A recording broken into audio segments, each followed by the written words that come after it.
ಆದರೆ ಇವತ್ತು ಹಾಗಲ್ಲ. ಹೇಳದೆ ಹೊರಟು ನಿಂತಿದ್ದೀರಲ್ಲ, ಕೈಯಲ್ಲಿ ಸುದರ್ಶನವನ್ನು ಹಿಡಿದಿದ್ದೀರಿ, ಗರುಡನನ್ನು ಏರಲು ಸಜ್ಜಾಗಿದ್ದೀರಿ. ಯಾರೊಡನೆ ಈ ಕಾಳಗಕ್ಕೆ ಹೊರಟು ನಿಂತ ಹಾಗೆ ಕಾಣುತ್ತಾ ಉಂಟು. ಹೋಗುದಾದ್ರೆ ಎಲ್ಲಿಗೆ ಸ್ವಾಮಿ?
ಈಗ ತಾನೇ ಬಂದು ದೇವಿಂದ ದೂರನ್ನು ಕೊಟ್ಟ. ಆತನ ಪಾಲಿಗೆ ಕಷ್ಟವದಿಗೆ ಬಂತಂತೆ. ನರಕಾಸುರೆಂಬ ದಾನವನು ಬ್ರಹ್ಮದೇವರಿಂದ ಬೇಕು ಬೇಕಾದ ವರ ಪಡೆದು ಸ್ವರ್ಗಲೋಕಕ್ಕೆ ದಾಳಿನಿಟ್ಟನು. ಅವರನ್ನೆಲ್ಲ ಸೋಲಿಸಿ ಸ್ವರಗದ್ದಿಗೆ ನೇರಿದನು. ಅಷ್ಟು ಮಾತ್ರವಲ್ಲ, ಅಲ್ಲಿದ್ದ ಸುವಸ್ತುಗಳನ್ನು ಕಟ್ಟಿಕೊಂಡು ರಾಜೋತಿ ಪಟ್ಟಣಕ್ಕೆ ಹೋಗಿದ್ದೇನೆ. ದೇವಿಯ ಮಾತನ್ನು ಕಟ್ಟಿದ್ದೇನೆ. ಆ ನರಕಾಸುರನ್ನು ಕೊಂದು ಆತನಿಂದ ಸುವಸ್ತುಗಳ ಮತ್ತೆ ನಾನು ಸ್ವರ್ಗಲೋಕ ಒಪ್ಪಿಸಿರುವರು. ಹೌದು.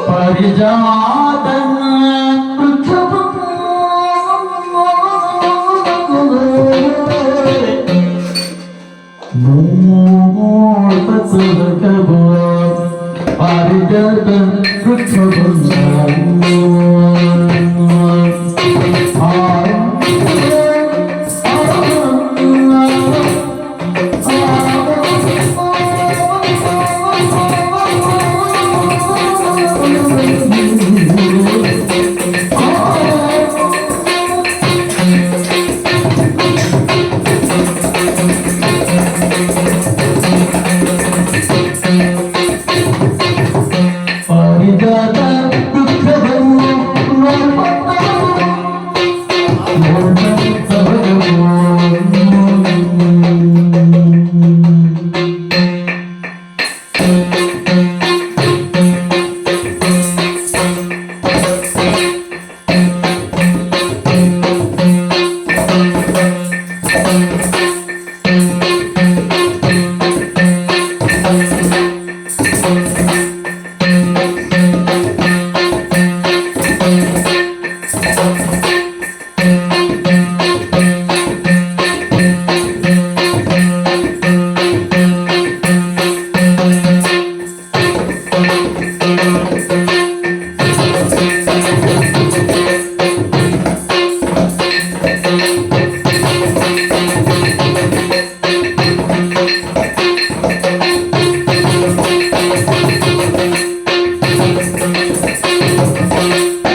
ಬರ್ತೀಯಾ? ಯಾಕೆ? ಕಾರಣ ಉಂಟು. ಏನು? ಈ ಹಿಂದೆ ನನಗೊಂದು ಮಾತನ್ನು ಕೊಟ್ಟಿದ್ದೀನಿ. ಏನು? ನಾರದ ಮುನಿ ತಂದುಕೊಟ್ಟಂತಹ ಪಾರಿಜಾತದ ಹೂವನ್ನು ನಿಮ್ಮ ಪ್ರೀತಿಯ ಮನದಿಯಾದಂತಹ ರುಕ್ಮಿಣಿಗೆ ನೀವು ಮುಡಿಸಿದ್ದೀರಿ.